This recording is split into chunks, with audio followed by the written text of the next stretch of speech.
करण्याचा प्रयत्न केला, पण हिंदू समाज आज ही त्याच क्षमतेनं त्याच ताकदीनं या जगामध्ये मान ताक करून उभा आहे. ही आपली सगळ्यांची ताकद आहे आणि म्हणून इथून पुढच्या काळात सुद्धा आपल्याला त्याच ताकदीनं राहावं लागणार आहे. अरे सचिन दादा कल्याण शेट्टींनी अक्कलकोटचं हे स्वामी समर्थांचं शहर डेव्हलप व्हावं म्हणून राज्याचे तरुण तडफदार कर्तबगार मुख्यमंत्री माननीय देवाभाऊ यांच्याकडून 363 कोटीचा आराखडा मंजूर केलाय. 363 कोटी रुपयाचा.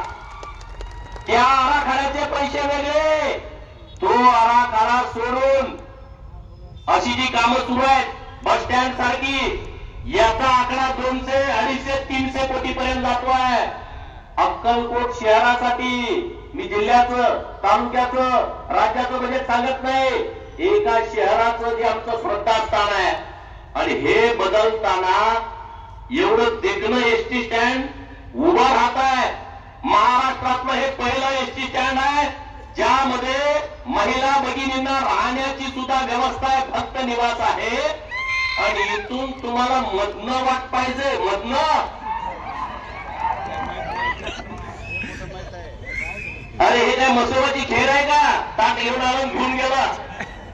आता परिस्थिती बदलली आहे. राज्यामध्ये देवाभाऊंचं सरकार आहे. त्या जियादेवी लक्षात घेतलं पाहिजे. अफजलखानाच्या कबरीचं अतिक्रमण करावं म्हणून सगळे आमचे हिंदू भक्त गेल्या 20, 25, 30 वर्षापासून संघर्ष करत होते. देवाभाऊ आले, बुलडोजर फिरवून टाकला.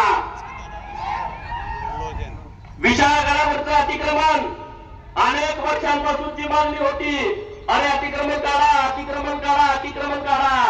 एका दिवसात सुपडा साफ करून टाकलं. मला विश्वास आहे सचिन दादा देवाभाऊंच्या अत्यंत जवळचे आहे. पुढच्या 8-10 दिवसामध्ये वाट तर बंद झाली, वाटेचा विषय तुम्ही सोडून द्या, परंतु माग जी अतिक्रमण आहे त्याच्यावरती देवाभाऊचा बुलडोजर फिरणार. फिरला पाहिजे का नाही फिरला पाहिजे? कोणाला वाटतं फिरला पाहिजे?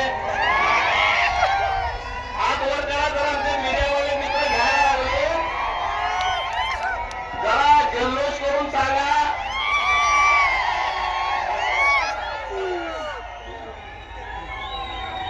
महाराष्ट्र सरकारची कुठली जमीन दिसली का ह्यांनी ठरलं मांडलंच. महाराष्ट्र शासनाची गायरान दिसलं, घुसलं. गावठाण दिसलं, महसूल खात्याची जमीन आली, वन खात्याची जमीन आली, सार्वजनिक बांधकाम खात्याची जमीन आली, जलसंपदा खात्याची जमीन आली, ग्रामविकास खात्याची जमीन आली. कुठली बी जमीन आलं ना पसारा टाकला. ही मधनं वाट मागणे याला लँड जिहाद म्हणतात. हे जे आमचे पुरोगामीवाले आहेत का नाही, असं कुठं असतो लँड जिहाद. अरे येऊन बघा ना इथं. अशी कुठल्या जगात अशी मधनं एसटी स्टँडच्या मधनं कुणी पाऊलवाट दिली काय? कशासाठी पाहिजे यांना पाऊलवाट? यांना माहित आहे महाराष्ट्राच्या आणि देशाच्या कानाकोपऱ्यातून आमच्या महिला भक्तगण स्वामी समर्थाच्या दर्शनाला येतात. आणि हे सोलापूर म्हणजे देवाची भूमी आहे. हे स्वामी समर्थाचं मंदिर, तिकडा पंढरपुराचा पांडुरंग, तिकडा धाराशिव मध्ये तुळजा भवानी, इथून हाकेच्या अंतरावरती आमचं गुरुदेव दत्ता, मंगळवेढ्याला गेला का हुंजंतीचा बिरोबा, महालिंगराया, हुंजोचा बिरोबा, तिथं गेलं का आरेवाडीचा बिरोबा. अरे ही सगळी आमच्या देवाची भूमी आहे. अक्कलकोटच्या स्टँड मध्ये देशाच्या कानाकोपऱ्यातून जेव्हा भक्त भगिनी इथं येतात तेव्हा त्या सुरक्षित इथं राहतील का? बंद वाट दिल्यानंतर सांगा तुम्ही, राहतील का? मग आज जो मुद्दा आमची मुलं घेऊन पुढे आले तो योग्य आहे का अयोग्य आहे तुम्ही सांगा. हा ही एक वाट नाही. दुसऱ्या गावाचं नाव माझ्याकडे आहे चपळगाव. चपळगाव मध्ये सुद्धा लँड जिहादचा प्रकार सुरू आहे. वन खात्याच्या जमिनीमध्ये तिथं दर्गा बांधलाय. वन खात्याचे जे जिल्ह्याचे कोण अधिकारी आहेत त्यांना मला आवाहन करायचं आहे, सोलापूर जिल्ह्यामध्ये वन खात्याच्या जमिनीमध्ये बघा आमच्या मेंढ्या नुसत्या आज चरायला गेल्या का दादागिरी करताय, मग हे जाळं सगळं काढून टाका ना, तिथं जावा आणि ते सगळं उद्ध्वस्त करून टाका, मग आम्ही तुमची पाठ थोपाटो का? आमच्या मेडिकलला लगेच देताय 2000 दंड 5000 दंड. अरे नुसतं गवत खाल्लं तर दंड आहे, जागा टाकून बसले ते तुम्ही काढा ना. काढली पाहिजे नाही काढली पाहिजे? या सगळ्या जागा काढल्या पाहिजेत.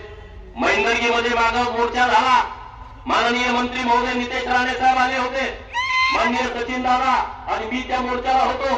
मोर्चा होऊन गेला, इथला अतिक्रमण का नाही काढला अजूनपर्यंत? काही गोष्टीवरती म्हणजे स्टे आहे, ठीक आहे, स्टे आहे तिथं ठीक आहे, दुसऱ्या जागेवरती जे अतिक्रमण आहे ते का नाही काढलं?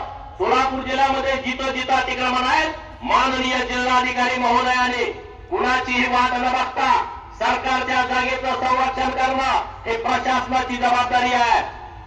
सोलापूर महानगरपालिकेचे आयुक्त असतील, जिल्हा परिषदचे सीओ असतील किंवा प्रत्येक खात्याचे प्रमुख असतील, त्या जमिनीमध्ये जर या जिहादी प्रवृत्तीच्या लोकांनी आक्रमण केलं असेल तर पहिला बुलडोजर घेऊन सगळं पाडून टाका, आम्ही तुमचा सत्कार करू. पाडलंच पाहिजे ते पाडल्याशिवाय इथून पुढच्या काळामध्ये आम्ही कुठलीही गोष्ट ऐकून घेणार नाही, ही आमची सर्वांची भूमिका आहे. सचिन दादांच्या वरती काही लोकांनी मध्ये दादाच्या भाषणामध्ये बोलले, व्हॉट्सअपवरती हे टाकलं, फेसबुकवरती ते टाकलं, त्यांना काय टाकायचे टाकू द्या. सचिन दादा हे पहिल्यांपासून हिंदूवादी आहेत आणि हिंदू कार्यकर्त्यांच्या सोबत ठामपणे उभे आहेत आणि इथून पुढच्या काळात सुद्धा ते उभे राहणार आहेत. लव जिहादच्या घटना, मैंदर्गी मधली मुलगी जी आता मुलांनी परत आणलेल्या पोलिसांनी, आताच आम्ही ऍडिशनल एसपी साहेबांशी बोललो, त्या मुलीची केस आजच्या आज त्या जिहादीवरती दाखल होईल अशी व्यवस्था आता सगळ्या व्यासपीठावरच्या मंडळींनी केलेली आहे. अक्कलकोटमध्ये सुद्धा लव जिहादचं प्रमाण वाढलंय.